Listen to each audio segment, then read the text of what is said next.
我叫颜珍珠，是家中的掌上明珠。家中累世为官，爹娘爱我如珍似宝。14岁便开始相看婆家，父亲千挑万选，为我选了青州苏家。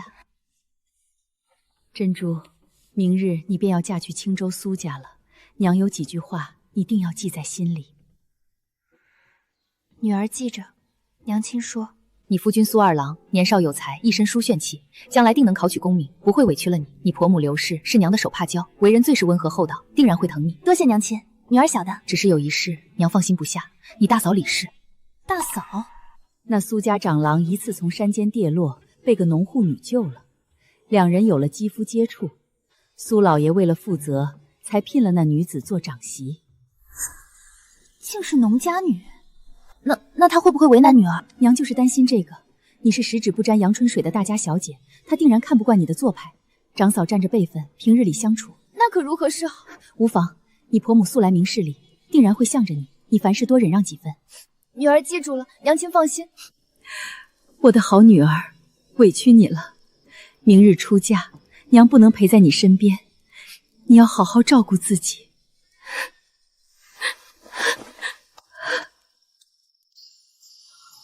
就这样，我正式嫁入了苏家。珍珠，别紧张，往后这里便是咱们的家。好孩子，一路辛苦了。娘知道你刚过来不适应，往后在府里不用拘着礼数，娘拿你当亲闺女疼。谢婆婆体恤，儿媳定当好好侍奉婆母。珍珠，这是你大嫂李氏，性子老实，不爱说话，但人绝对厚道能干。往后你们妯娌俩要互相帮衬。弟妹好。大嫂好。小姐，您这也起得太早了，昨夜折腾了大半宿，您都没睡安稳，何必这么急着去厨房忙活？休得胡言，苏家下人少，家务本就该咱们女眷分担。我刚嫁过来，若是好吃懒做，难免被大嫂挑错，惹婆母不快。快些，别耽误了。弟妹，你咋来了？这么早，是不是饿了？俺这锅里还有热粥，你想吃啥，俺再给你做。小姐，您听她说话跟个村姑似的，也太好笑了。闭嘴，不得对大嫂无礼，快给大嫂道歉。对不起。没事没事，小孩子家不懂事儿，俺不怪他。大嫂，实在对不住，是我没管教好丫鬟。对了，大嫂，这一桌子10几口人吃了，你到底是何时起身的？怎么能做得这么快？嗨，没啥快的，天刚亮就起来忙活了。俺从前在山里的时候做的活也比这多，早就习惯了。大嫂，你真是勤快能干。既然饭菜都做好了，我帮你一起端出去吧，也能帮你分担分担。好嘞好嘞，那可太谢谢你了，弟妹。大嫂，咱们一起端去院里吧。好嘞，弟妹你慢着点。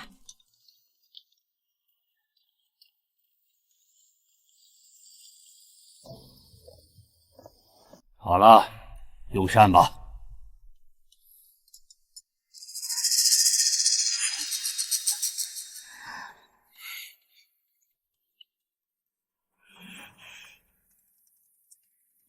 弟妹，这个你还吃吗？不吃给俺吧。给您吧。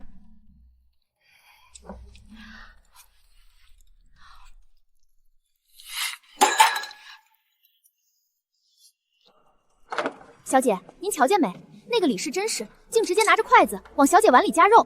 那样粗鄙的人，真是一点规矩都可不是嘛！我看啊，他是8辈子没见过肉，就爱吃那油腻的肥膘。没瞧见大少爷方才那眼神吗？别提多嫌弃他了，真是不嫌丢人。珍珠，大嫂是乡野出身，平日里确实没什么规矩。方才餐桌上的事儿，你千万别往心里去，别见怪。我怎会见怪？大嫂方才是帮我解围，而且大嫂人很好，我很喜欢。你们2个给我听好了，大嫂是我苏家的长嫂，是我的亲人。小姐息怒。以后再让我听见你们说大嫂一句坏话，不管是主仆之情还是严家旧情，我立刻打发你们回严家去。小姐，您今儿怎么又起这么早？这天还没亮透呢。昨儿个我观察了一整日，苏家没几个下人，这一日3餐洗衣煮饭缝缝补补，连清扫院落的活计全靠大嫂婆母还有2位嬷嬷操持。那是他们命苦。小姐，既然我嫁过来了，就是苏家的媳妇，哪有看着长辈和长嫂忙活自己躲懒的道理？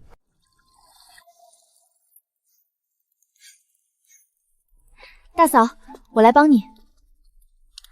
月秀，你去生火；月桂，你去把院子清扫干净。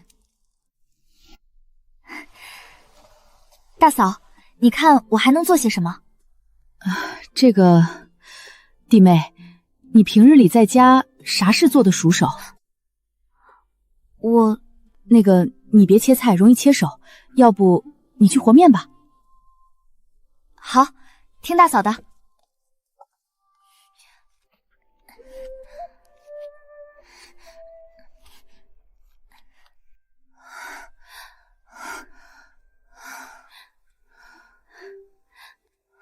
弟妹，和面这种力气活还是俺来吧，俺打小在山里长大的，有的是劲儿没处使。大嫂，你去娘屋里歇会儿，帮着算算账、理理碎碎的活儿，那才是你该做的。你是大家闺秀，读书识字，干活本就不适合你，快去歇着吧。大嫂，谢谢你。这有啥？大嫂，我不累，要不我扫扫地吧？那行。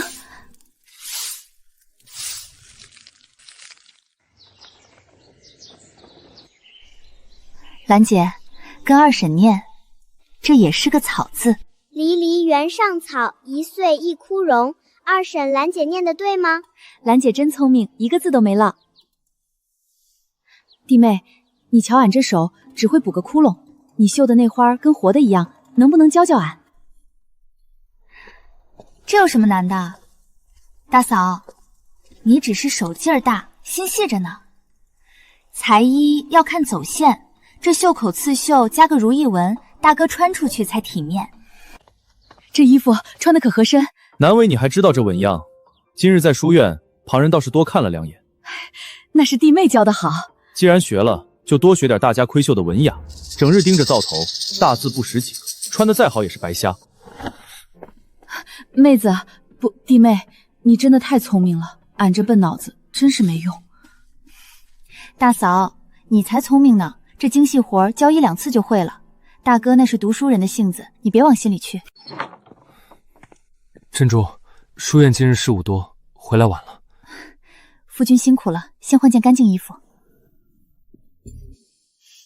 他在书院读书，怎么会沾染这种只有靠近女子才会有的味道？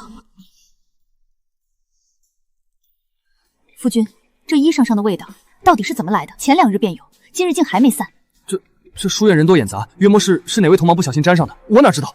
哎呀，不过是些脂粉味，你们要多心。我读书累了，先歇了。回小姐，小的去镇上打听清楚了，书院后街新开了一家酒家，那老板娘生的姿色不俗，极有风情。书院的学子们最近都爱往那儿钻，说是去喝酒，其实姑爷莫不是真的动了外心？都说家花不野花香，妻不如妾不如偷。小姐，这事可不能大意啊！我从未遇过这种事，若真是如此，人呢？大嫂刚才不是还在这儿吗？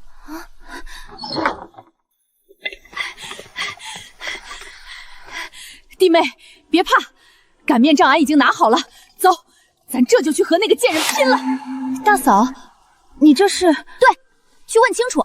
是啊，咱去吓唬吓唬他，让他知道咱苏家的家法，看他还敢勾引人。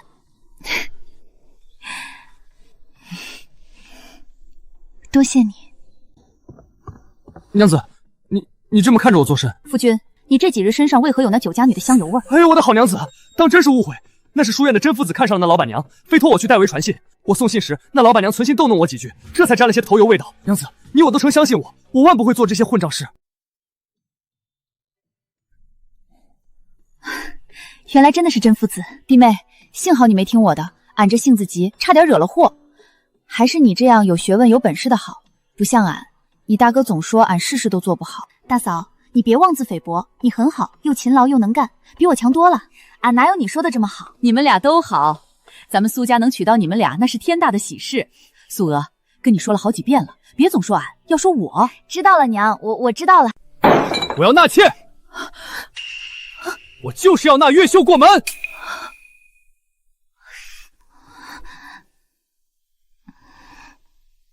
弟妹，你别为我犯愁，我知道这事儿和你没干系，都是我命不好。大嫂，你别这么说，你大哥和我本就不相配。这是什么话？你是苏家明媒正娶的长媳，还生了一儿一女，苏家家训写得清清楚楚，男子45子方可纳妾。大哥这简直是胡闹！嫂子你放心，这事儿成不了，我这就去找公公婆婆分说清楚。别，珍珠，你是新进门的媳妇，万事说不过一个理字。再说了，越秀那丫头的身契还在我手里攥着呢，她不安分，我就治她。我这就把他卖到岭南去，让他吃一辈子荔枝去。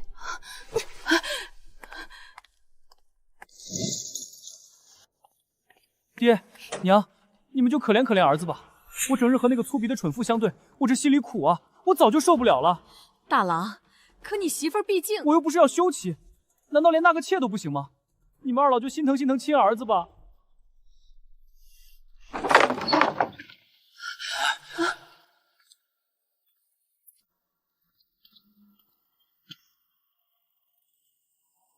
爹娘，媳妇儿有句话。珍珠，这里有爹娘在，你先回屋，千万别乱说话。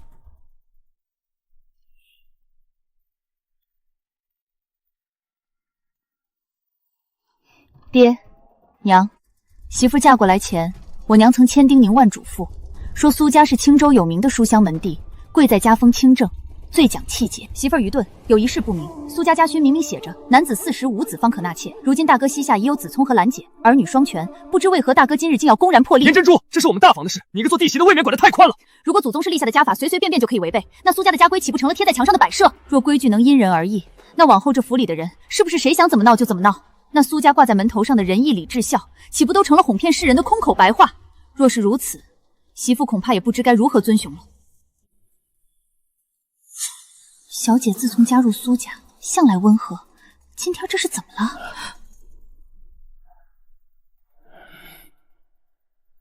了？珍珠，不可胡言，快向爹娘赔个罪，随我回房。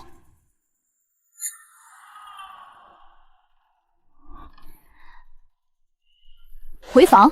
苏家若是连最基本的廉耻都不讲了，这房回的还有什么意思？好一个名门千金，好一个严家掌上明珠，我的好弟妹。当初娶你进门，全家都以为是个温婉贤淑的官家小姐。看来倒是大哥我小看你，你这哪里是官家小姐，分明是个牙家尖嘴灵的厉害绝叟。我身为长子，为了苏家开枝散叶，那个越秀怎么了？你拿家规在这死咬不放，居心何在？我既嫁入苏家，生死荣辱便与苏家连在一块儿，我所言所行，皆是为了保住苏家100年的门楣不坠，不让祖宗蒙羞。当初你坠落深山，野兽环伺，命悬一线的时候，是谁舍了名声，拼了半条命把你从狼窝里背出来的？是大嫂。若没有大嫂，你早就是山里的一堆白骨了，哪还有命在这读书？哪还有命去书院吟风弄月？如今你站在这正厅里，为了一个勾引主子的不安分丫头，对着你的救命恩婶大声嚷嚷着要纳妾，你就不怕天打雷劈吗？当年为了活命受人恩惠，如今考了一点功名就嫌弃发妻粗鄙，这种过河乞巧、忘恩负义的行径，若是传了出去，青州的百姓会怎么看？严珍珠，你放肆！放肆只会指着大门骂苏家出了个背信弃义、不忠不义的小人。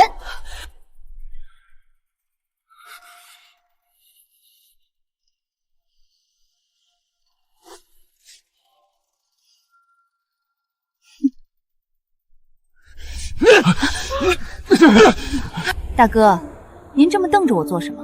是觉得我说错了吗？再说越秀可是我从严家带过来的陪嫁丫鬟，大哥想要纳她，于情于理，是不是都该先来问问我这个正经主子？不过就是一个贱籍丫鬟罢了。弟妹口口声声说严苏两家通好，如今竟连个下人都舍不得。都说你们严家富甲一方，豪富之极，如今看来也不过是虚名，竟是这般小家子气，传出去也不怕丢了严家的脸面。大哥这顶帽子扣的可真够大的，这和严家豪富无否有何关系？怎么，大哥是想说，因为严家有钱，就活该让自家的陪嫁丫鬟被长房平白无故的占了去？越秀是我的房里人，大哥却背着我一起私相授受，暗通窥取，这才是重点吧？爹娘，大哥是读书人，未来是要走仕途正功名的。若这件事传到外面去，说苏家长子觊觎弟媳的陪嫁，趁着弟媳进门不久就私下勾搭，苏家日后在青州，在官场，还能有什么好名声？苏家几代人辛辛苦苦、谨言慎行才维持下来的书香名声，难道就要因为一个不安分的贱婢，彻底毁于一旦吗？大哥，你若执意如此，便是要陷苏家于万劫不复之地。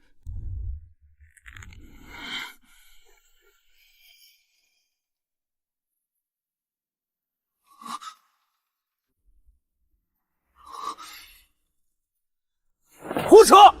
这关起门来都是自家的事儿，你不说，二弟不说，爹娘不说。严珍珠，你少在这里危言耸听，拿苏家的名声来吓唬我，我哪个妾天塌不下来？若要人不知，除非己莫为。你在这闹得鸡犬不宁，外头人的耳朵可都不聋。大哥若是真为了那点子私欲，连廉耻都不要了，那我劝你还是谨言慎行，好自为之的好，免得哪天丢了脸面，连累全家跟着你蒙羞。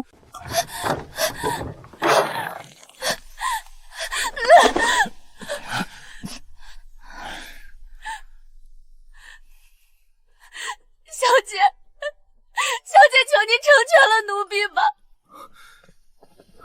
你身子骨弱，这么跪在地上，若是哭坏了身子，可让我的心怎么疼得过来？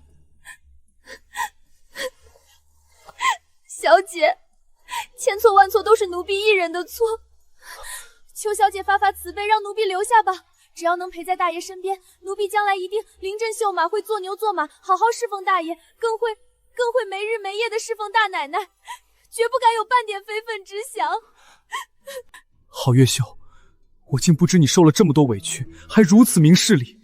大爷，只要能留在您身边，奴婢死也甘愿。郝月秀，有我在，谁也别想赶你走。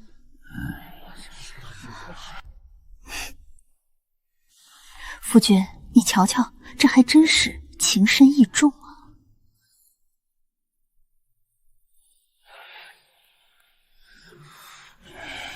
他不是疯，他是心太高。这一年来，他那眼珠子整日往主子身上瞄，我早瞧出他是个留不住的。您当初还私下问过他，说若是想嫁，便求大夫人给他寻个得力的管事，那是正经的管家奶奶，再不济也能放了身契让他归家，那是自由身。谁成想他竟这般行事！哼，他两样都不愿，不就是嫌管事粗笨，农家清苦吗？他脑子里那点小聪明，全用在戳在肉点、爬床这种歪戏上了，就想着在这高门大院里躲清闲，做那攀高枝的梦。夫君，你瞧见没？若真让他这种心思不正的进了门，大嫂今后的日子还有活路吗？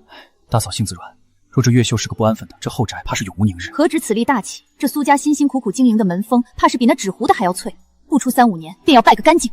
大爷，只要您不嫌弃，哪怕是给您当个通房丫头，月秀也心甘情愿。爹娘，你们瞧瞧，这般深情重义的女子，世间罕有。若不纳她，我苏大郎还有何颜面读书？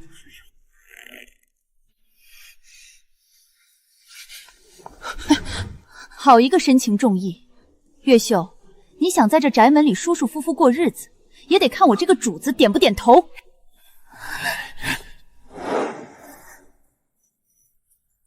月秀，主子说话，什么时候轮到你？一个贱婢在这哭哭啼啼，出去！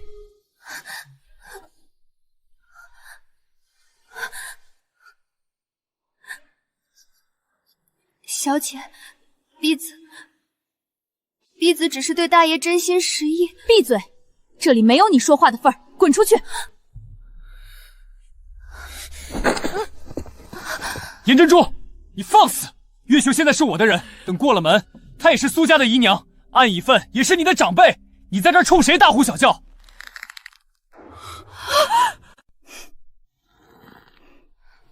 夫君，你听听，大哥这书是读到狗肚子里去了。那个妾室竟还要我这正经的弟媳管他叫长辈，这天底下的礼法竟被大哥一张嘴给改了。长辈，大哥怕是气糊涂了。妾室通买卖，他便是纳了进来，也始究是个奴才。我严家教养千金，竟不知这世上还有让正妻幼弟媳管妾室叫长辈的道理。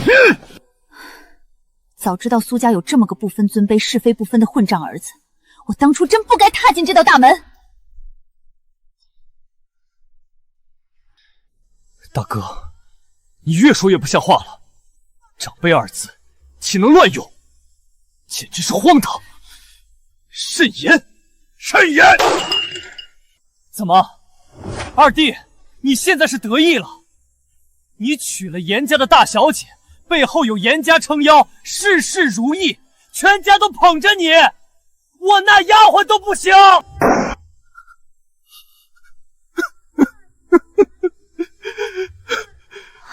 秀，我的好月秀，你放心，即便全天下的人都容不下你，我苏大佬也绝不会让你离开我的。大爷，婢子命苦，只要能跟着大爷，便是没名没次也认了。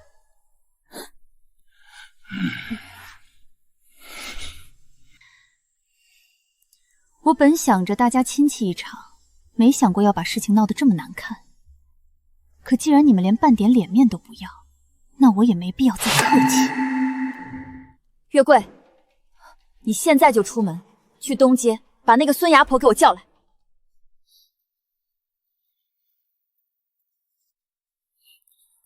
当初就是孙牙婆把这月绣卖到我严家的，既然她忘了本，研究月珍珠爱绣，如今让孙牙婆再把它发卖了，有始有终，也省得脏了咱们苏家的门第。大哥，既然你这么爱她，那待会儿牙婆来了，你可得开个好价钱把它买回去啊。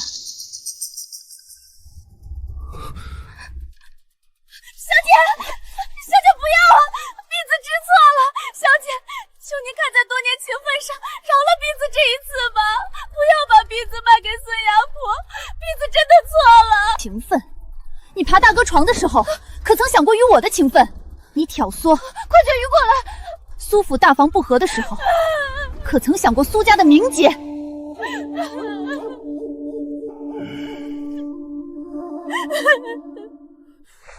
颜珍珠，你这毒妇，我看谁敢动她！在这苏家大宅里，老子才是长房长子，有我在，我看谁敢卖你一根食指！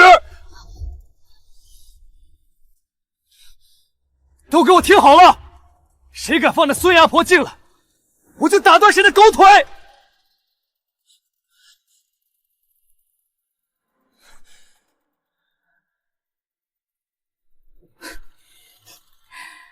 夫君，你瞧瞧，大哥这威风耍的可真大。在这苏家，难道除了他苏大郎，便没人说话算数了吗？全都给我住口！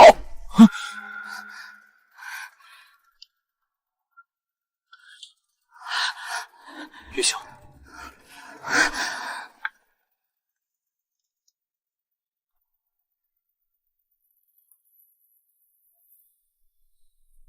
怎么都不说话了？刚才不是闹得要翻天吗？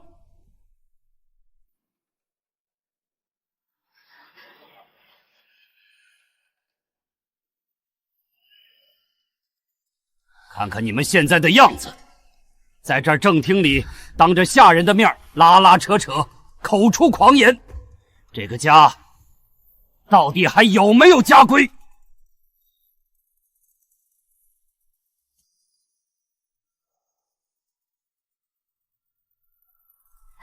二奶奶这下怕是要挨训了，老太爷最重名声。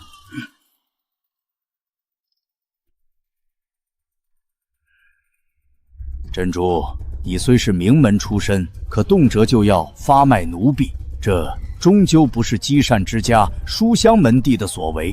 这事儿若传出去，旁人要说我苏家容不下一个丫鬟。孙启知错了，老太爷教训的是，方才是孙启一时心急，乱了分寸。既然发卖了不好听，那孙启知道了，这就打发他回娘家。回到严家，我娘自然会收拾你。这哪行？月秀不能走，他已经是我的人了。弟妹，你把他送回严家，那不是存心要他的命吗？大爷救我！婢子回去会被大夫人打死的，求大爷留住婢子。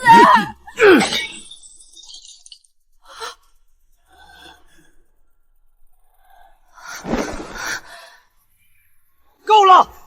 你这个孽障！你还没闹够吗？是不是非要闹到严家亲家那边去，让满京城满青州的人都知道我苏家长子是个色令智昏的畜生，你才甘心？孙儿只是……你给我听清楚了，苏家家训白纸黑字写着，男子45子方可纳妾。你如今膝下儿女双全，想破例，做梦！你要是真的一天都离不开这个不安分的贱婢，行，我现在就开祠堂，将你逐出苏家家谱。从今往后，你生不入祖坟，死不入祠堂。到时候你愿意娶几个就娶几个，哪怕娶100个回来，我苏家也绝不过问。夫君，你瞧，刚才还说的天崩地裂，非亲不可，如今一提到家谱和前程，大哥这深情倒也消失得挺快。这早知今日，何必当初？珍珠，你走慢些。祖父坐镇是方才那般言辞，你方才那般言辞，实在是过于激进了一些。激进？夫君，你管这叫激进？若非我不依不饶，今日越秀怕是已经进了这苏家的大门，成了你的长房姨娘了吧？爹娘终归是长辈，他们方才没立刻答应，也是在权衡，并不全是那个意思。只是什么？他们只是他们一方面心疼那个不成器只会闹事的苏大郎，另一方面是算准了大嫂性子软没依靠，想让她生生吞下这个哑巴亏罢了。说到还是看人下菜碟，若大嫂和我一样，背后站着一个强力的严家，有我爹那样的当朝官员撑腰，大哥敢这么明目张胆的闹？小姐说的极是，方才我在门口瞧着，老爷夫人分明是在等大少奶奶自个儿点头。今日是因为我闹得全家不得安宁。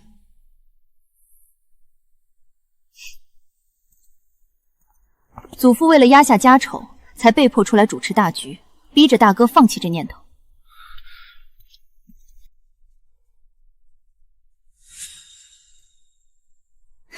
口口声声什么书香门第、清流传家，若是所谓的清流，就是仗着那一身虚伪的门第，去欺负一个救了自家性命却没根基的苦命妇人，那这种所谓的家风，还真让我10000个看不起。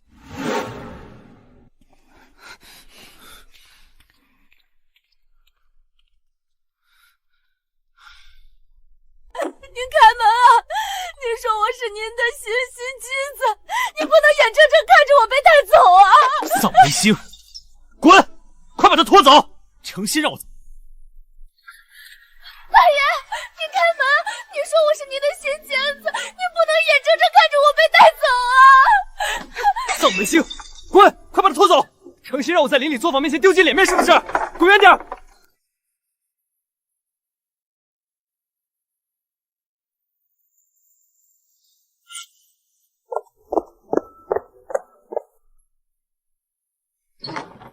珍珠，我知道你是想替大嫂出头，可你这次做事，让亲家府上的家丁进门绑人，闹得如何相处？他纳妾不顾祖训的时候想过？既然敢哥做下那等偷鸡摸狗之事，就该想到有今日这般难看的下场。珍珠，我不是怪你，我只是怕你在这家里以后不好过。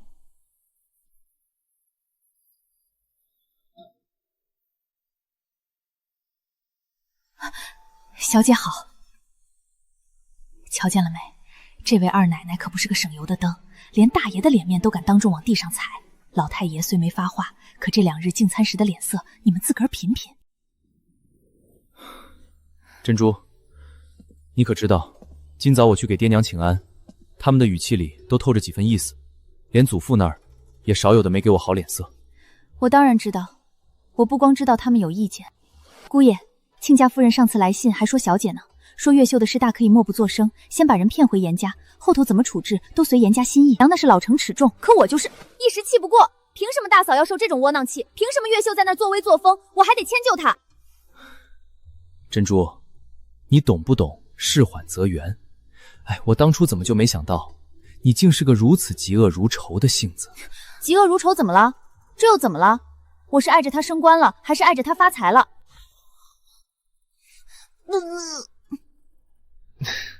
你呀，我就这样，看不惯就得管。夫君，我知道你是为我好，可有些事，忍一时不会风平浪静，只会让那些人觉得你好欺负。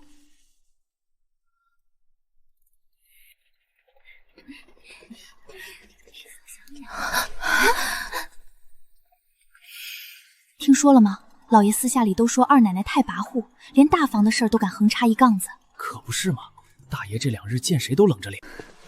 小姐，您这是图什么呀？帮苏家保全名声，珍珠但求心安，问心无愧。弟妹，这府里上下都在传你坏了大爷的前程，可俺心里明白，若不是你，俺和这2个孩子以后哪还有活路？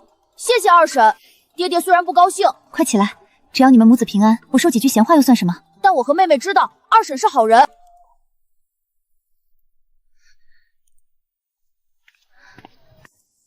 小姐，婆母刘氏，终究是没挺过去，在那边断气了。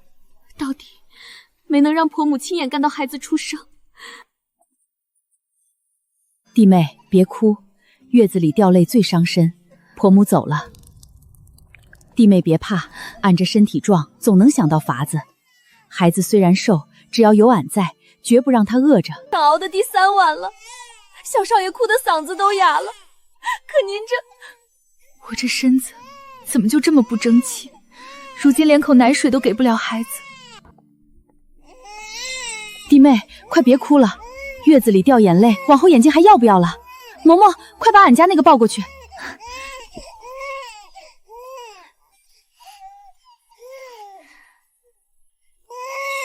大嫂，你自己也才刚生下老3，奶水哪够？当初若不是你豁出名声护着俺，俺在这苏家怕是连口热饭都吃不上，更别提这2个孩子了。你就安安心心着，什么都别想，养好身体才是首要。孩子交给俺，少不了一口吃的。大嫂，你的这份情，弟妹记下了。一晃6年，你爹走了，我也老了。如今大郎和2郎都考中了功名，要去京城做官了。今日便分家吧。祖父，何不一同入京，让孙儿以尽孝道？老了，离不开这块根了。你们去吧。分家之后，你们虽是2家人，可骨子里还是亲兄弟。你们2房一定要互相扶持，千万莫要坏了苏家的名声。孙媳谨记，定不负祖父嘱托。我也记下了。都给手底下稳当点儿。珍珠，让你动用这么多嫁妆置办宅子公衣，实在居住，我这当夫君的受之有愧。夫君，你如今入了京，往来皆是权贵，若没个体面的宅子，那些同僚如何看你？这钱花得值。京城的东西怎能贵得这样离谱？俸禄还没发，仅剩的那点底子，竟只能租到这种下等地方。大郎，忍忍吧。京城地方大，咱家人口多，能有个独立的小院落脚已是不易。俺有力气，一会儿俺就把这打扫干净。大少奶奶，您怎么搬到这胡同里来了？是月桂啊，这儿离官署近，办事方便。还不快进来生火做饭，嫌不够丢人吗？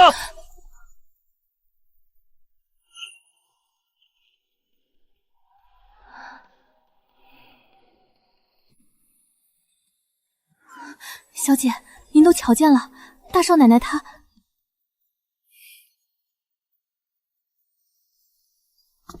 走，进去看看。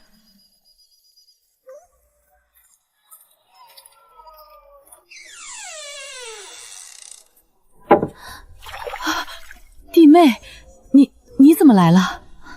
大嫂，你就带着孩子住这种地方，这地儿哪是住人的呀？这京城复杂，3个孩子挤在一间屋里，你如何养得过来？弟妹，让你见笑了。京城花销大，大郎他别撑着了，搬来和我一起住吧。我那宅子2进大，空着也是空着。俺倒是想，可俺做不了主。搬去你那儿，严珍珠，你是诚心想让全京城的人都戳我的脊梁骨，说我苏家长子要靠弟媳施舍过活吗？大哥，大嫂和孩子过的是什么日子？你没看见吗？这叫什么施舍？这叫互相扶持。互相扶持。当初你绑走越秀，打得房脸面全无云的时候，你那点子秀我还不清楚你？做梦！弟妹，你别说了，大郎他有骨气，咱在这儿挺好的。哼，听见了没？我有我的风骨，我苏大郎哪怕饿死，也绝不跨进你严家买的宅子一步。滚出去！呸！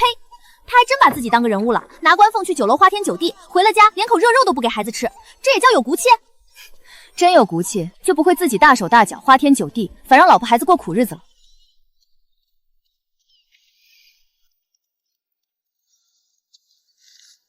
弟妹，这使不得，万万使不得！你前儿个才打发人送了3大袋精米，今儿个又拿这么多钱，俺李素娥虽然命苦，可俺也是个人，哪能一直张着嘴伸手跟你要啊？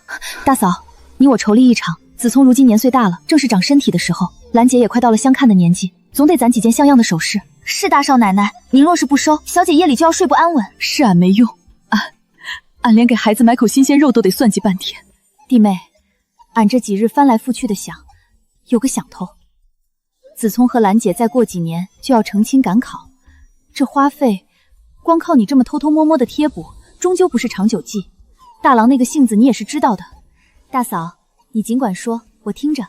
俺没别的本事，就这一身使不完的劲儿，还有以前在山里跟着俺爹学的那些吃食手艺。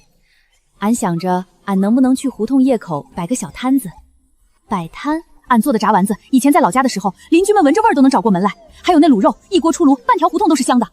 俺想着，哪怕是卖些几文钱的小吃，一天攒一点，总能给孩子们攒出份家当来。大少奶奶，您那炸丸子的手艺，奴婢可是见识过的，外酥里嫩，内香味儿。若真能在京城街头摆开，生意准能红火的不行。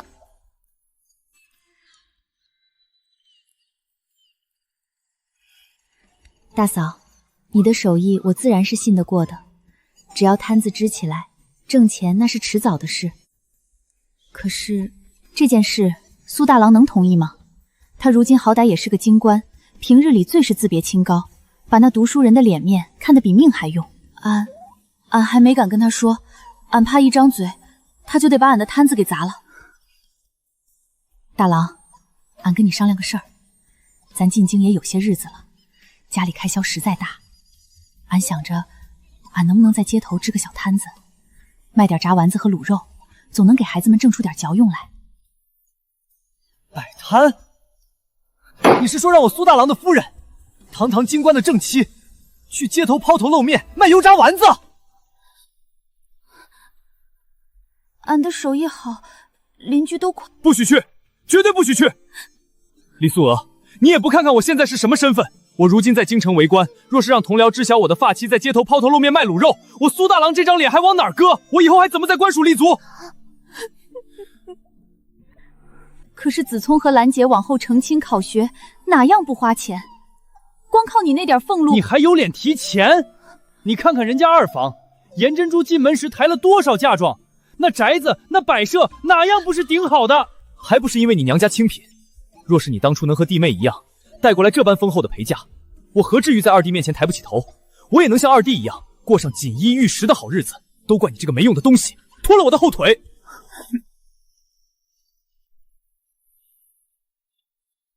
夫君，你听听，这叫什么话？自己没本事给老婆孩子挣个好前程，倒怪起大嫂没嫁妆了。大嫂想靠双手挣点辛苦钱，她倒嫌弃起丢脸来了。大哥这个人自小就被教导要守着那点读书人的清高，我也劝过他，可他总觉得只要当了官，银子自然会来，哪知京城花销如流水。我看他这辈子是真的没救了。你大哥他呀，身上也就剩下一个面子了，只要那虚头包脑的面子，不要这实实在在的里子。真是可笑至极，为了那点所谓的清高名声，宁可让发妻要子受苦。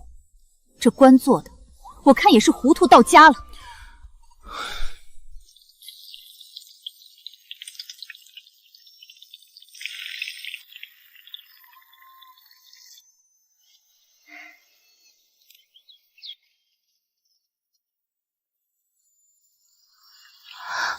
小姐，您瞧，大少奶奶还真把摊子支起来了。前儿个大少爷闹得房顶都要掀了，我还当这事准黄了呢。我也没想到，大嫂性子向来软。弟妹来了，快，刚出锅的，给孩子们带回去尝尝。大嫂，我本以为这事要不了了之了。俺以前是总想着俺是高价，亏欠了大郎，事事都顺着他，哄着他，半句嘴都不敢还。可这几天俺想通了，俺一个大人，受点气挨点骂都无所谓，可俺总不能眼睁睁瞧着孩子们跟着俺在这胡同里受苦饿肚子。你说的对，大嫂，哪怕天塌下来，总得先让孩子们吃饱穿暖。你这份钱挣得比谁都体面。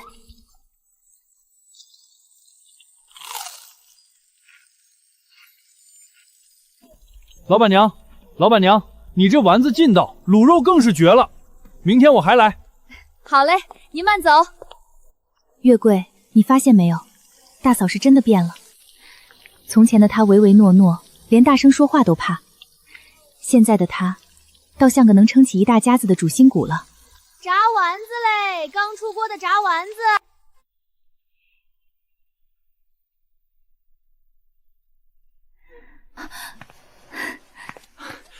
珍珠，今日上峰在内阁当众夸了我办事稳妥，说我这一任做好了，往后擢升指日可待。我就知道夫君定能崭露头角，如今咱们家这日子啊，真是越过越红火了。可不是嘛，二爷步步高升，大少奶奶那边的摊子也成了经理胡同的一炸丸子的香气半条街都闻。大少奶奶，二少爷，大嫂这吃食味道好，价格又公道，附近的老少都爱买。我瞧着她最近挣了不少钱，连气色都跟着好了许多。苏兄高见，这番诗论当真是清新脱俗，不愧是书香痕地出身。哼，那是自然。我苏大郎自入京以来，最是看不惯那些个仗着世袭爵位便横行霸道的纨绔。就说那武安侯，虽说权倾朝野，依我看也不过是尔，不过是靠着祖上阴德。若论起真才实学，他给我提鞋都不配。你方才说谁给你提鞋都不配？说你又如何？我乃清流文士，目下无尘。你们这些俗人，好一个目下无尘！本侯倒要看看你这清流文士到底如何。带走。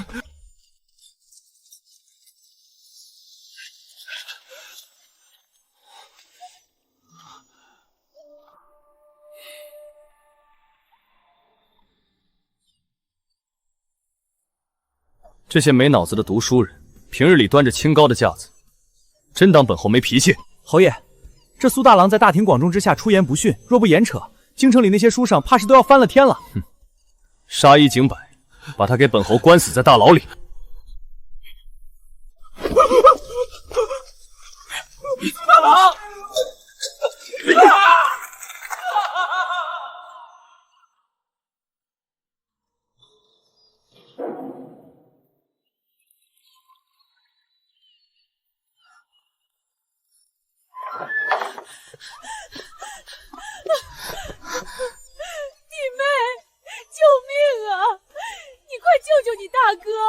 大嫂，你先顺口气，别哭。大哥平时虽然糊涂，但好歹是个朝廷命官，到底出什么惊天动地的事了？大郎他在酒肆里被人平白无故抓走了，说是得罪了什么了不得的大人物，俺眼睁睁看着他被那群凶神恶煞的人拖进大牢了呀！大嫂，你先回家守着子聪和兰姐，别让他们吓着。等二郎下衙回来，我俩立刻想办法去打听，不管是谁抓的人，总得先保住大哥的命。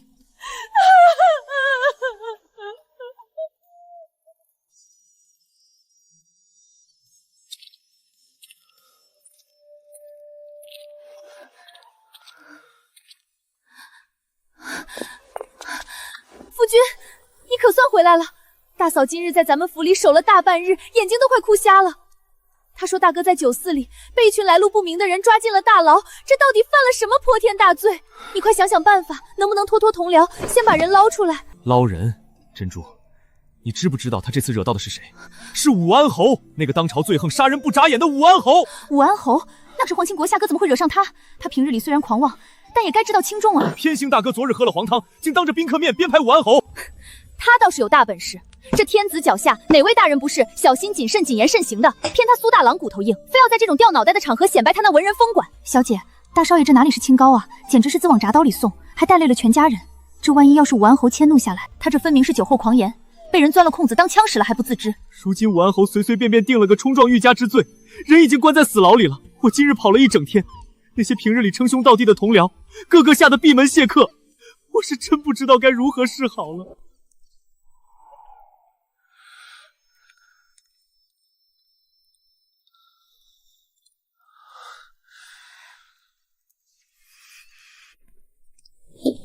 夫君，我想过了，恩师他老人家可是朝中元老，在官场进训多年，我记得他当年与武安侯府还有几分交情。若是这种人命关天的事，由他出面求个情。恩师，珍珠，你把京城的官场想得太简单了。恩师当众呵斥，说咱们苏家教子无方狂悖无礼。什么？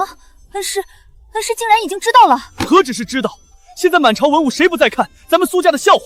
恩师如今因为这件事，已经对我大失所望，极为不满了。我若是在这个节骨眼上还没脸没皮的凑上去求情，怕是连自个儿都要受牵连。小姐，这可如何是好？若是为了救大爷那个烂摊子，连累了二爷这锦绣前程，咱们往后还怎么在京城立足？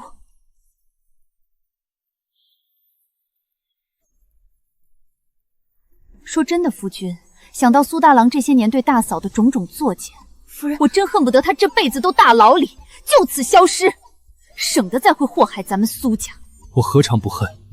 我甚至想亲手扇他几个耳光，可他毕竟是我大哥，若是真见死，不救。可大嫂那3个孩子，若是没了亲爹，大嫂的天就彻底塌了。月桂，你也是看着大嫂这一路怎么过来的。当年我生孩子没奶，是大嫂舍了自己的孩子来喂饱咱们。罢了，哪怕是散尽家财，也得去恩师那儿再试一试。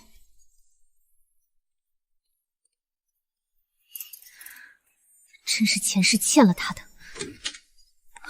小姐，您该不会是要拿那件东西吧？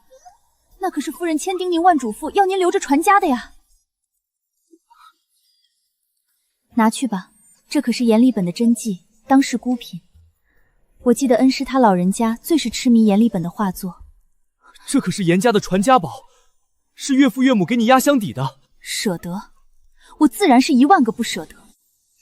可我知道轻重，恩师如今对你心存芥蒂，若没这块敲门砖，怎么去帮你捞那个蠢货？你带着话立刻去恩师府上，只要他肯开口。珍珠，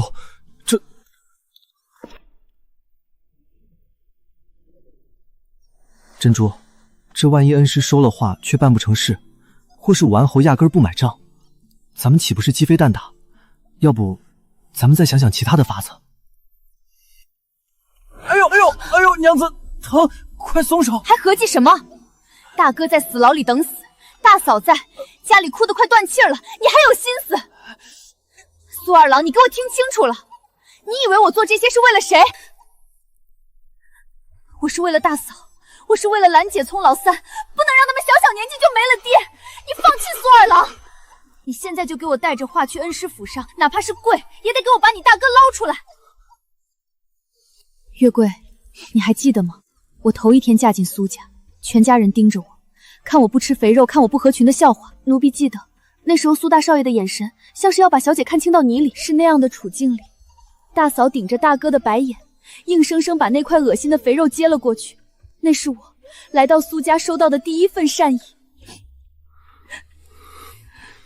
我生咱们第一个孩子时，婆母病逝，我没奶水，孩子饿得没气儿了，是我身后的李素娥舍了她亲生孩子的口粮，一口口把咱们的孩儿喂活的。人对我好，我就加倍回报，这就是我严蒙居的做人原则。娘子，你方才那番话，当真是镇红画聩。我不过是实话实说，若非大嫂当年的赤诚，我在这苏家未必能挺到今天。二爷，您快去吧，大爷在那大牢里多待1个时辰，大嫂和孩子们的命就多悬1分。小姐把传家宝都舍了，您可不能再犹豫了。娘子，世人都说男子间的义气无价，史书里赞，赏赵氏孤儿舍命救孤，你对大嫂这份义气才是巾帼。只是觉得就该如此罢了。娘子宽心，哪怕是豁出为夫这条命，也定要求得恩师出面。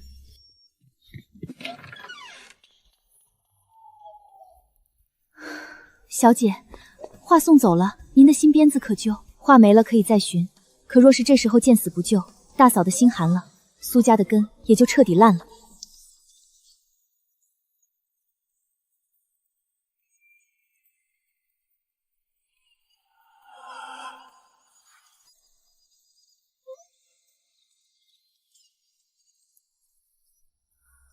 二郎啊，老夫寻这画卷残片寻了半辈子，竟没想到在你这儿见到了全本真迹，严家的底蕴。恩师明鉴，如今吴兄身陷囹圄，苏家危在旦夕，只有您能在这武安侯面前说上2句。好了，你且先回家等消息吧。记住，苏家往后可要管好自家人的嘴。滚吧！算你命大，有贵人替你求情。放了，真的放了。可我的官职，我考了。贼老天，凭什么？我读了10几年寒窗，到头来竟被一个武夫削了官职，我不干！信！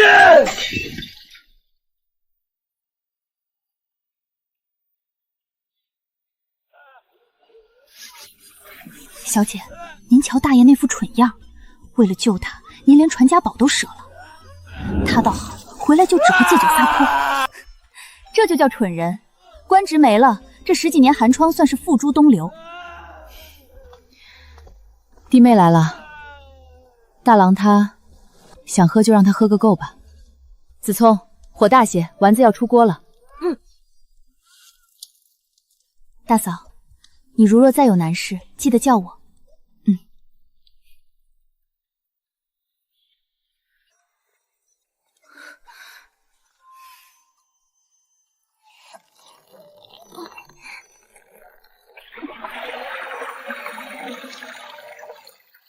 兰姐，大白天的，你爹怎么还没起？二婶，爹爹今日天还没亮就爬起来喝酒，这会儿刚醉死过去，正睡着呢。早上就喝，他是存心想把自己喝死在这屋里吗？小姐大爷自打被革了职，是越发没出息了。为了救他，咱们府里舍了多大的脸面，他倒好，回来就当起酒囊饭袋了。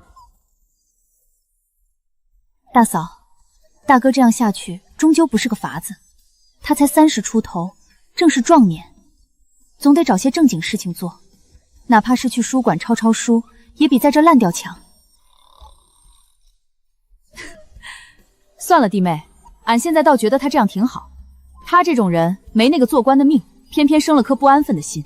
让他喝吧，喝醉了就在屋里睡，总比他出去胡言乱语，给全家招灾惹祸强。大嫂，你这是看透他了。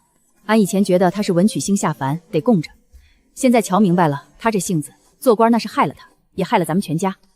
只要他不出去惹武安熟那种人物，俺宁可多炸几锅丸子养着他这废人。大嫂说的没错，苏大郎这种眼高手底、目下无尘的性子，没了官职，反倒是保全了苏家。真是可惜了小姐那副严厉丹的话，竟换回来这么个醉汉。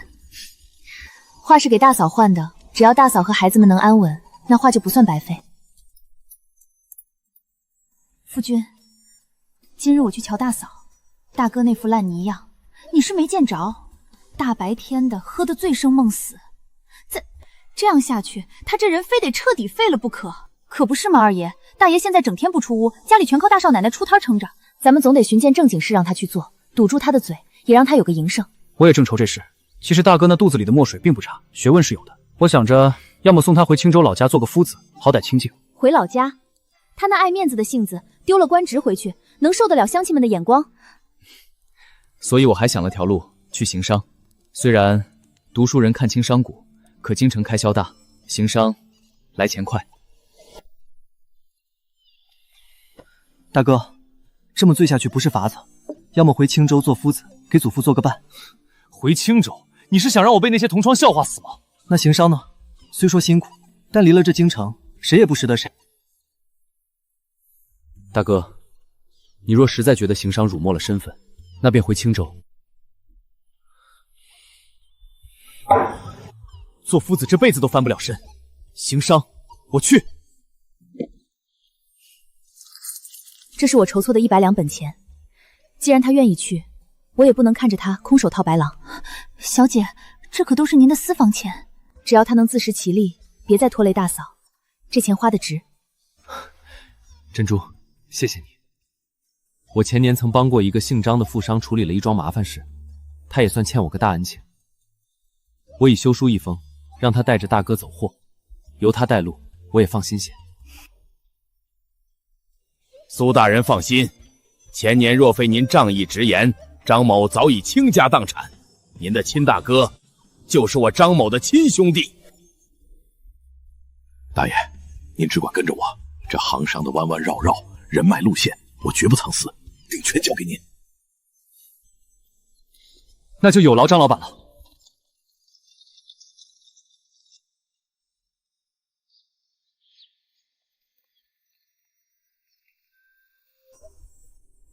小姐，您瞧瞧，谁能想到啊，短短1年功夫，大爷东奔西走，现在连这种地段的大宅子都置办下了。他这回总算是把那股子读书人的傲气用对了地方。走，进去瞧瞧大嫂。二夫人安，小的这就去禀告大夫人。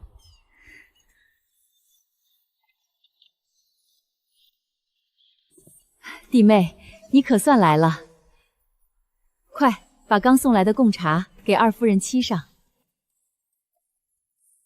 大嫂，瞧着你这儿样样都顺利，有奴有仆的，我这心里也算踏实了。当初俺在胡同里炸丸子的时候，做梦也没想到能住进这种屋。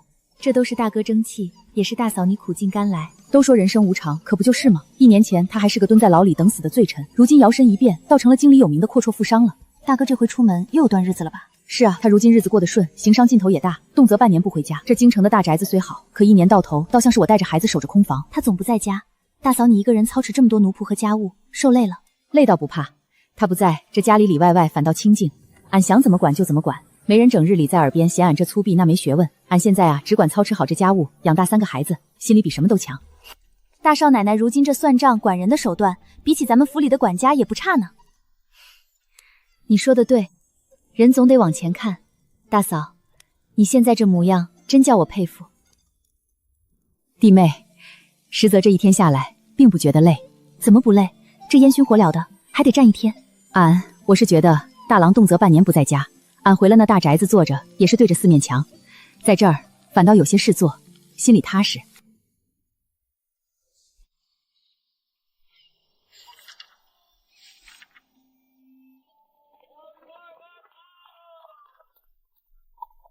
夫人，瞧瞧，谁回来啦？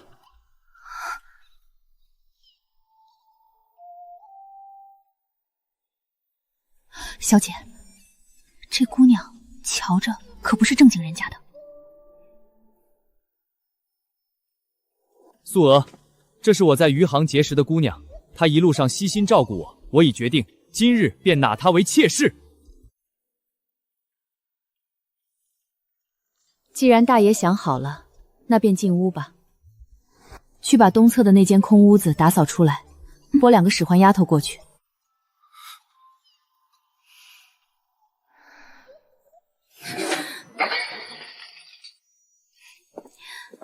小姐，小的去打听清楚了，大爷是带回来的那个妖精，叫雪蕊，以前在余杭可是个响当当的名妓。名妓？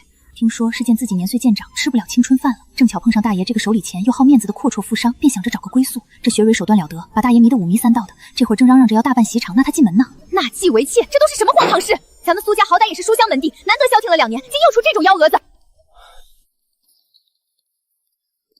夫君，大哥带回那个雪蕊的事，你听说了吧？纳名妓为妾，他这事儿办得真够可以的。他现在是越发不像样子了。你是他亲弟弟，怎么也不去说说？如今父母皆不在了，长兄如父，我只是个做弟弟的，于情于理有何立场去教训他？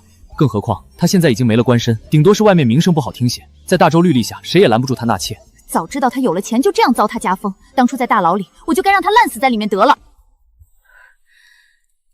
真是不如当初就别救他。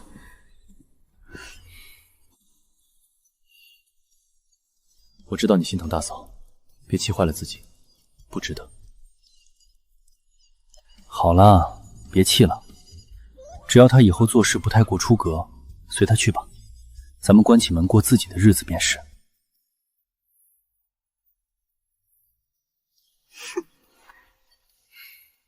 这可是江南布政使送的，说是背巴来的，我瞧着也就那样，也就你当个宝。蕊儿，你身子弱，这葡萄是刚从井里冰过的，你尝尝，甜着呢。大爷，您瞧瞧这成色，京城里的夫人小姐谁带这种陈年旧样？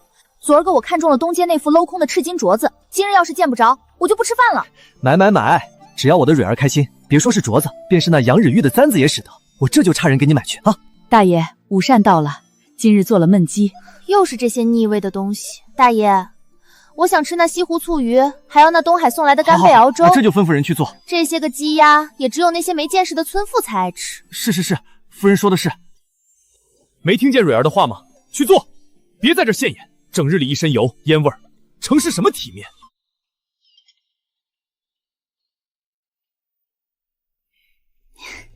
大爷，您瞧姐姐那副性子，哪像个管家的，整日盯着那几个菜钱，不如这掌家的钥匙和账本交给我替您理着。你说的对，你是余杭出来的才女，见多识广，这府里以后你说了算。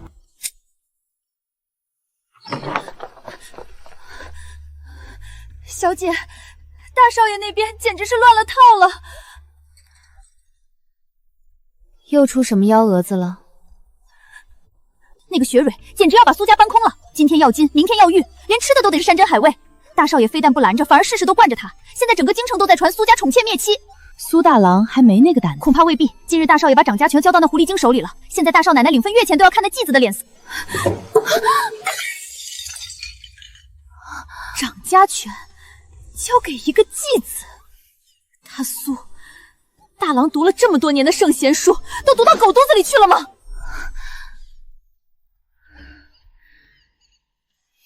去门口守着，二郎一回来，立刻让他来见我。我倒要问问他，他那个好大哥到底要把苏家作践成什么样？是，小姐。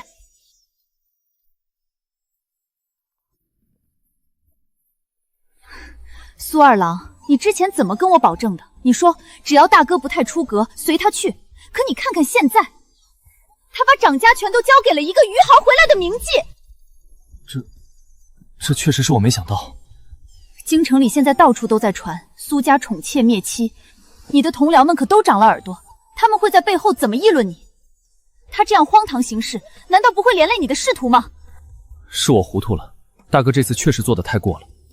你放心，明日下了衙，我拼着被他骂一顿，也定要去那府上好好说说他，把钥匙要回来。哼，明日？怕是等到明日，苏家都要被那狐狸精搬空了。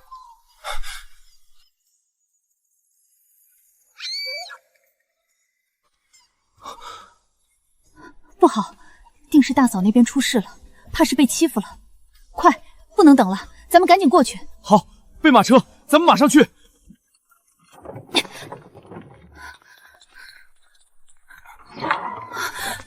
小姐，这声音听着怎么这么瘆人啊？要是大嫂受了一丁点伤，我今天非拆了这苏宅不可。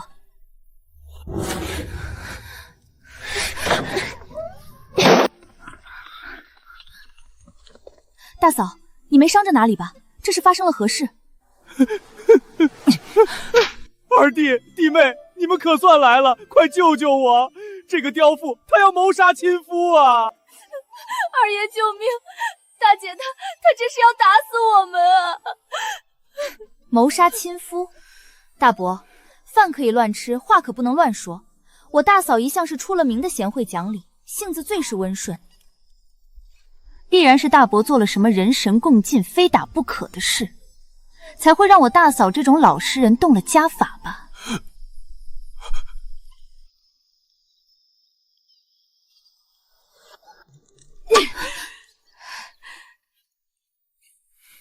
大嫂，您顺顺气，到底是怎么回事？哪怕是看在孩子的面子上，您以前也不至于动这么大的火。弟妹，你来的正好，你给俺评评理。自从这贱人长了家，府里的账目就全乱了。他今日要买金，明日要打玉，把宫中的银子全往自个儿兜里揣。大哥，这事你不管，不过是点脂粉钱。蕊儿在余杭见惯了大世面，用的好些也是应该的。点脂粉钱？我看是大伯这颗心被狐狸精勾走了，连自家孩子的死活都管了吧？今日子聪的书院要交树封了，这是孩子的前程。俺低声下气去找他支银子，你猜这贱人怎么说？我也没说不给啊。他说：“大姐先把钱垫上，回头账上有钱我再给。”俺一个摆摊卖丸子的，哪来那么多现钱垫付？俺跟他说孩子读书不能等，他倒好，翘着兰花指跟俺说，少了谁的也少不了大少爷的。反正今天没有，你看着办吧。你看着办吧，好一个你看着办吧！大爷都说了让我管家，我说没钱就是没钱，账上的银子都拿去给大爷买应酬用的古玩了。大姐既然这么疼儿子，自个儿想办法去啊！俺想出来的办法就是抽死你这个吃里扒外的贱人！闹够了没有？你这蠢妇，在这当着二弟和弟妹的面撒什么泼？我都说过了，这家里里外外大大小小的事儿，一切都听雪蕊的。你听不懂人话吗？那是子聪读书的钱，是孩子的前程，你也由着这贱人胡来。蕊儿说没钱就是没钱，定是你平日里大手大脚惯了。你一个大字不识的蠢妇，除了围着锅台转，你什么都不懂。大爷，您瞧姐姐那眼神，像是要吃了奴家呢，奴家好怕。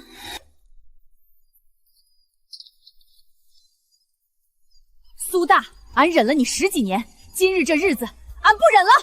晚安回来大杀！你这刁妇，你敢打我！打的就是你这个是非不分的畜生！救命！二弟救我！别打了，大姐饶命啊！小姐，大少奶奶这力气，大少爷他们俩绑一块儿，怕也不是对手啊。打得好，这样的混账就该用这法子治他。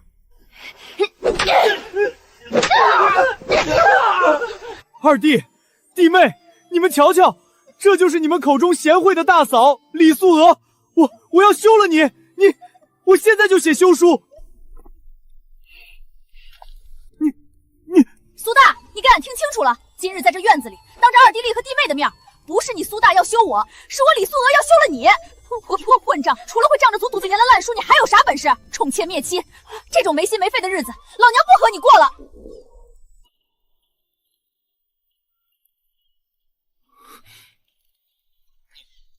你不求我，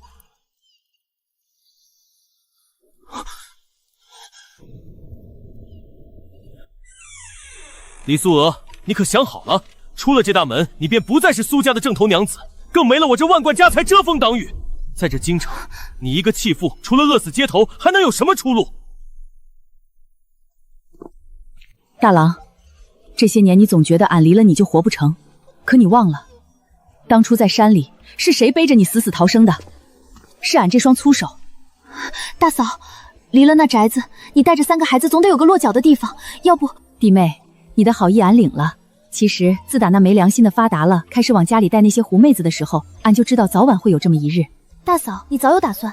还记得咱们刚来京城时租的那间窄屋子吗？俺这些年出摊卖丸子、卖乳肉，挣下的每一文钱，俺都没乱花。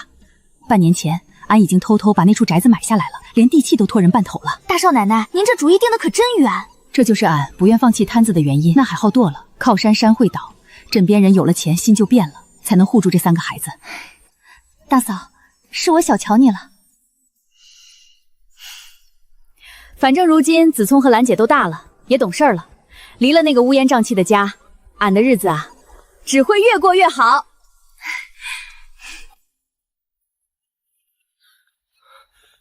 子聪，兰姐，你们疯了吗？那是胡同里的破屋子，哪有这里的大鱼大肉？回来，回来，给我回来！小姐，您听说了吗？大爷那宅子里最近天天请郎中。请郎中？他是觉得自个儿身体能扛住那些陈年佳酿和温香软液？可不就是。小的听那府里的婆子说，大爷这些年在外行商，整日泡在酒色堆里，身子骨早就被掏空了，内里虚的厉害。我苏大郎绝不能断了后，快带他下去，好生伺候着。哎，奴才这就去。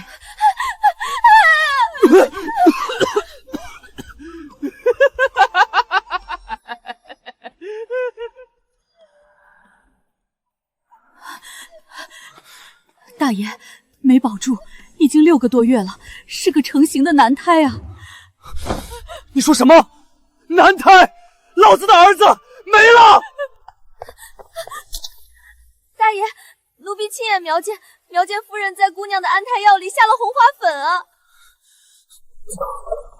你这个毒妇！老子花了这么多心思，好不容易盼来的后，就毁在你这娼妇手里了。后，你既然有了我，还想要别人的种，在这府里除了我，谁也别想生出苏家的孩子。好，既然你这么想要荣华富，该着吧。来人，去把孙丫婆叫来。不，找那最下等的摇头，把这娼妇给我卖了，卖得越远越好。大爷，你不能这么对我，你忘了在余杭咱们的恩爱了吗？大爷，娼妇，当初老子真是猪油蒙了心，就不该让你这种肮脏货色进我苏家的大门。大爷！早知今日，何必当初？大爷现在又是打又是骂，还不是因为断了后？他现在知道那是娼妇了，现在知道不该让人入门了，如今才知道吗？可后悔已经来不及了。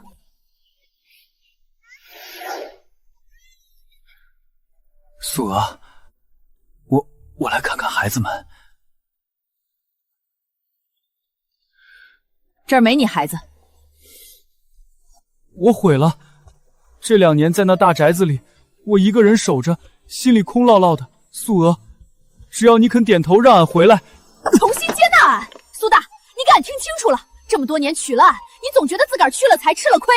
你这种没心没肝，只会趴在婆娘孩子身上吸血的废柴烂人，俺当初就不该进山救你。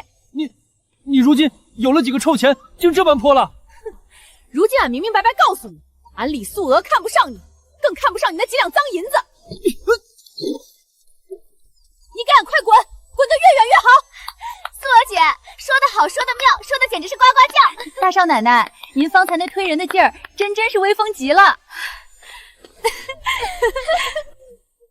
瞧瞧大爷，这一趟去求和，又是被啐了一脸唾沫回来的。要我说，大少奶奶那是活明白了，换了谁能受得了大爷以前那副宠妾灭妻的德行？都给老子闭嘴，滚！全给我滚！我苏大郎考过功名，有过千贯家财，可谁也瞧不起我。李素娥，你也瞧不起我。大爷，大爷您怎么了？快来人啊！大爷中风了，快请郎中。二爷、二夫人，大爷说他全想明白了，这是家里所有的地契、房契。二弟，珍珠，我这辈子全错在了那个面子上。大哥，劳烦弟妹把这个给素娥。小舟从此逝，江海寄余生。苏娥，我对不起你们。大嫂，苏大郎请我走了，自己一个人回青州去了。临走前，他写了这封信给你。什么鬼东西？又是画道道，又是写弯弯的。弟妹，你又不是不知道，俺一个山里出来的，大字不识几个，他给俺写这个给谁看呢？可不就是个鬼东西。他这辈子临了还想着玩这套伤春感怀。大嫂，别理他，现在说什么都晚了。这火一烧，他那些虚情假意也就干净了。管他呢，俺只管过俺的孩子，俺的摊子。小姐，如今咱们府里是真红火，大少爷在朝中也站稳了脚跟，二小姐在婆家也受宠，这日子过得真是比蜜还甜。是啊，人这辈子只要脑子清醒，路总能越走越宽。快瞧瞧俺给你带啥好吃的了，子聪媳妇儿刚做出来的。嫂子，你如今也是诰命妇人了，怎么还总往我这儿领点心？啥诰命不诰命的，在外面俺是苏老太太，在你这儿俺永远是那个给你喂奶孩子的李素娥。月桂，快把我那上好的普洱沏上。大嫂，咱们今日好好算算给老三商看的那门亲事。行，听你的，你眼里好，俺信你。娘，今日皇上恩准，儿子为您请封的2品诰命敕令已经下达。这辈子您为了我们兄妹受了太多苦，往后儿子定要让您成为这京城最尊贵的官家老太夫人。母亲，夫君日日在书房念叨，若没您的坚韧，便没他的今日。往后咱们一家定会好好孝顺您。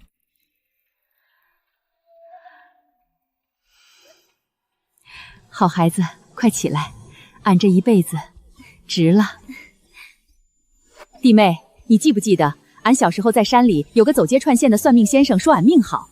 那时候俺爹娘还笑话，说俺一个农家丫头哪来的好命。哦，那老先生是怎么说的？他说俺前半生虽有坎坷，但晚年定有贵人扶持，儿孙绕膝，是大富大贵的命。如今瞧瞧，这算命的倒真是没说错。是啊，就算命的说得准，可也得你自己立得起来。只要一生行好事，做好人，那命迟早会慢慢变好。大嫂，你这辈子是靠自个儿挣出来的命。月桂，你瞧，其实很早以前我就知道，李素娥这块璞玉，只要离了那些个糟心的人和事，终会变成更好的自己。是啊，二夫人，大少奶奶这模样，连奴婢瞧着都觉得励志。走，大嫂，今儿子聪封诰命，咱们去醉仙楼摆上一桌，好好乐呵乐呵。行，俺今天也尝尝那最贵的贡酒是啥滋味儿。